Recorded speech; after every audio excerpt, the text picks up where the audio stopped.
Greetings, folks. Welcome back to the Tractor Fella channel, where we know nothing about tractors.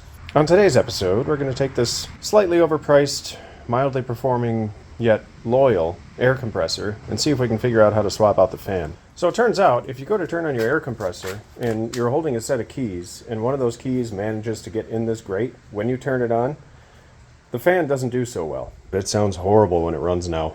A horrendous vibration. Okay, let's explore. Okay, let's give this thing a listen, shall we? Oh boy.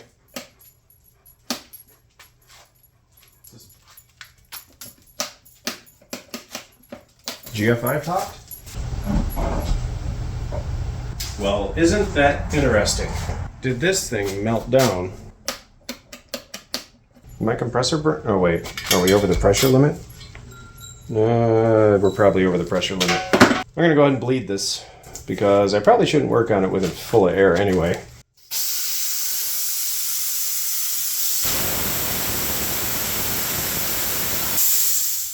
Alright, let's try this again. And rumble. Hear that? Wow! Never used to do that until I broke it. Okay, how do we take this thing apart? There should be a way to clean the air filter, which I have never inspected. Let me guess, they're Torx. Oh yeah, of course they are. And they're way down there. You gotta change the air filter, but you gotta take it apart with Torx bits.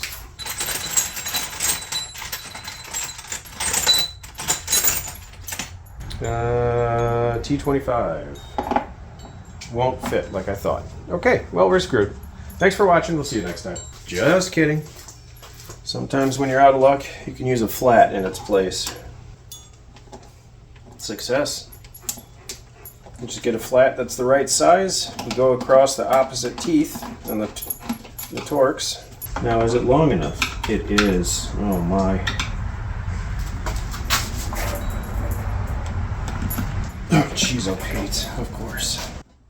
I guess this is a sign. I need to get myself some Torx screwdrivers because can't do the Torx bits that you put on your ratchet. No, that's just not acceptable. Is that it for holes? Maybe I can just pry the cover apart now? Yep. Prying the cover apart.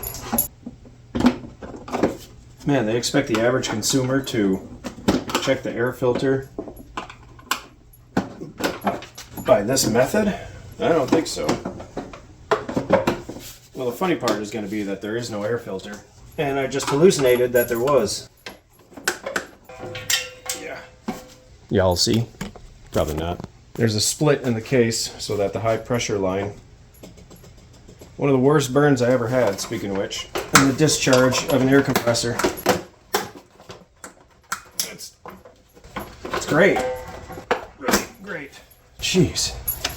There's your slice. There's your discharge port, I believe. Discharge pipe, not port. One of the worst burns I ever got was one of these. I worked as a lube tech, and I went to turn on the air compressor. No, I went to turn it off for the day, and it had just run. And I reached past it to shut off the breaker, because that was what we did, and sizzled my arm. Did not feel terribly good. Hey look, here's the air filter, perfectly exposed. That right there is funny. Aw, look at that little guy. Looks pretty good to me. A couple of black spots from the holes where the dirt comes in, but we'll just rotate it a little bit, put it in a new location, and put it back to work. Now, the not so easy part, getting to the fan. Let's try these guys again. These probably go into metal, whereas the one on the other side goes into plastic. That would be my guesstimation. Oh, wow. Because I just scared it into submission. Hey, Titan. How you doing down there? Figured I'd record this. I don't really know why. Thought it might interest some of you. I'm interested myself because it looks like the fan is pressed on.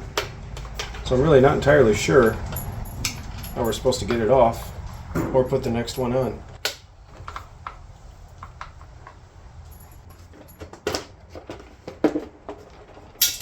Oh, and there they go. Not captive. All right. Oh, they're different sizes? Are you joking? Okay, so this one over here is coarse. This one over here is fine. Why? Oh, whatever. I just work here. Missing a couple teeth. Look at the size of those brushes. Holy smokes. They're like 3 inches long. Holy moly. Are you pressed on? I hope not, but it looks like it. Here's our replacement. Amazon special. There's your number, just in case. I believe it was $7. 7 USDs. Feels like decent quality.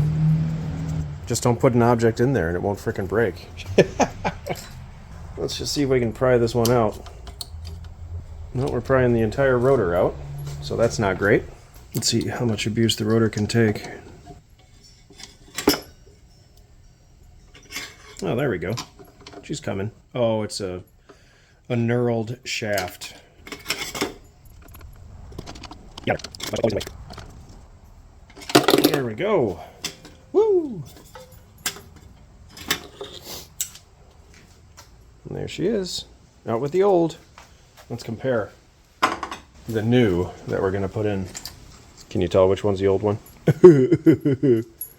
I'm funny. Oh, dear Lord. The fins are pitched back. Oh, no, they're the same pitch. For a second, I thought the fins were pitched the opposite direction. It's because I was holding it like this. I'm a smart guy.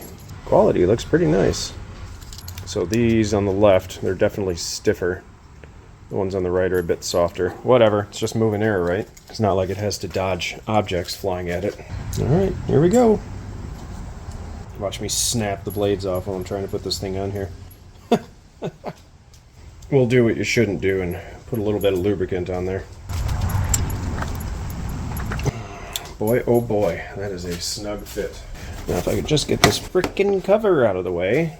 So there's this annoying pressure switch right down here. I believe that's what that is. It goes to a rubber hose and that's it. So I'm pretty sure when that hits Titan, not helpful, you goofball. A rubber hose with a switch on it. Pretty sure when it hits 200 psi, that's when it shuts off. I can't move the cover because the wiring to the switch is too tight. So now I should be able to roll it off to the side. There we go. Okay. Now what we're going to do is hammer that thing on there. Something I like to do, rather than wildly swing and hope you hit the right spot, is to get something that is kind of like an aiming device or a guide, because you know where you're going to impact. I've seen a couple YouTubers, they'll be trying to get valves to go back down in a flathead. Well, they're hitting the valve with a hammer, but the hammer is probably hitting all different parts of that surface.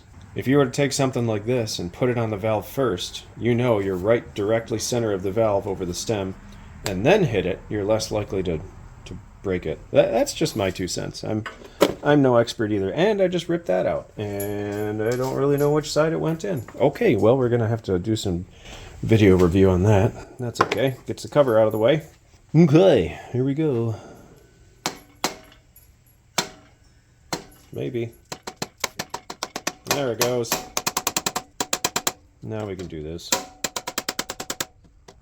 think that's probably pretty darn good. Got a squeaker. Yep, I don't really see any shadow, which means I guess we're nice and flush. I don't see any wobbles. Okay, I need to review the video and figure out where the heck, which side of this switch those wires plugged in. Bottom of the switch it is. I don't know why, or why it makes a difference, unless that's just redundant. So I am plugging into the bottom of the switch. Oh, that didn't sound healthy. We'll take our pressure switch, plug that little guy back in. Now ideally this should fire up the way it is.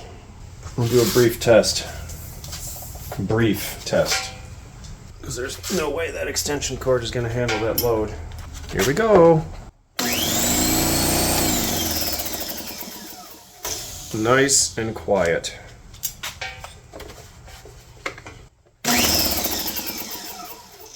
Now we shall begin reassembly.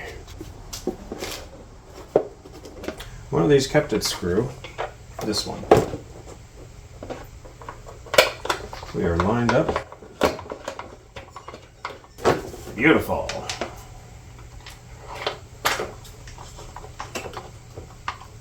Apparently a lot of people don't like machines that are oilless because they're loud. This one I was quite pleased. It's really not that loud. Of course, when the fan is balanced and there aren't chunks of it missing. Let's see if we can line this up correctly. There we go. There we go. That's better. Machine type screw up here.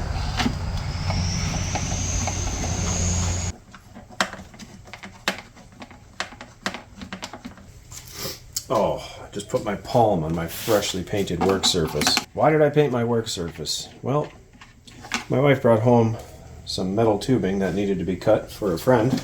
And when I was done cutting the tubing, because it was originally powder coated, I decided, well, I'll be a nice guy and I'll put some rust inhibiting paint on there.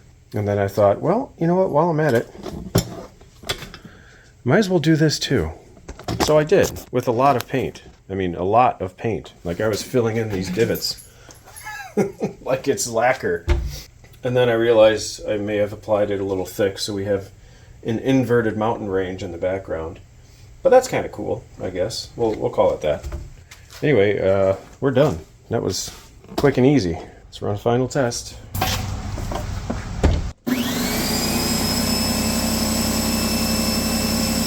Should probably have turned the switch off first.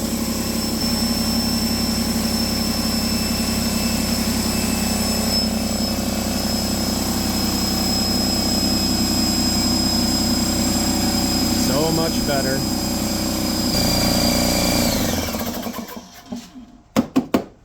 Hey, what do you know?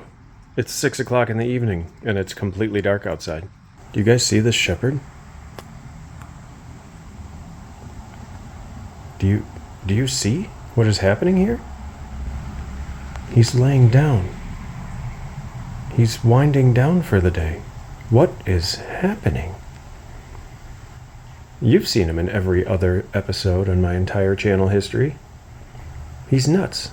This moment right here, this is a rare occasion. I think he's telling me it's time for bed. Is it time for bed? Oh, somebody actually wants itchies for once? That doesn't happen. No, don't look for the stick. It's not there. Leave it be. Hercules, I pet you all the time because you actually want pets. Titan doesn't get pets. Oh, so we're gonna... Oh, right there in the chest. Look, you got a stick hanging out of his mouth. Oh my gosh, you don't know what to do with yourself, do you?